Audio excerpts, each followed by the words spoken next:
Лаура боласыз ба?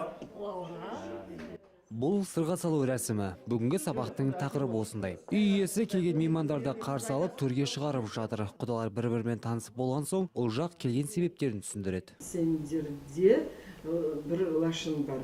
Сонда біз лашынды ілдірейік деп келдік. Осы салтты ойнату барысында жиналғандар дәстүрді толық меңгереді. Жөн-жоралғылардың барлығын үйренеді. Егер түсінбеген жерлері болса, ортадағы жүргізуші көмектесіп, жөн сілтейді. Сырға салу кезінде екі жағында екі жеңгесі тұру керек сынды қарапайым заттар да мұнда ескерілген.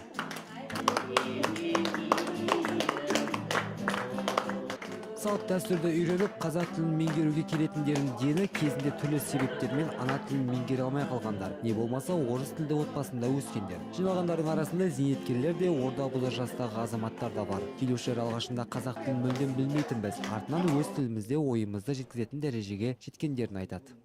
Бұрынғы менің сөйлейтінім, менің түсінетінім 30% ғана болған. 70% қазір мен түсінемін, 70% мен айта беремін.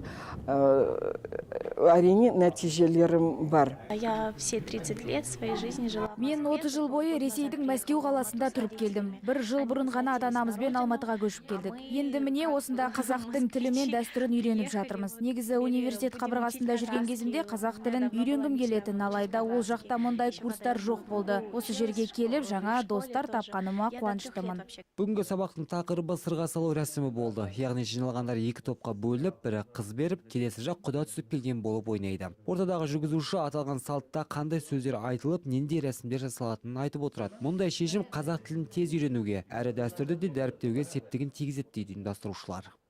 Бүгінгі күнде салт дәстүрлер қалай өткізеді? Бүгін енді осындай біз ойнаймыз, біз керек нәрсені үйренеміз. Бізге не керек? Бізге осындай той домалақта сөйлеу, тұсаукесер болсын, наурызда болсын.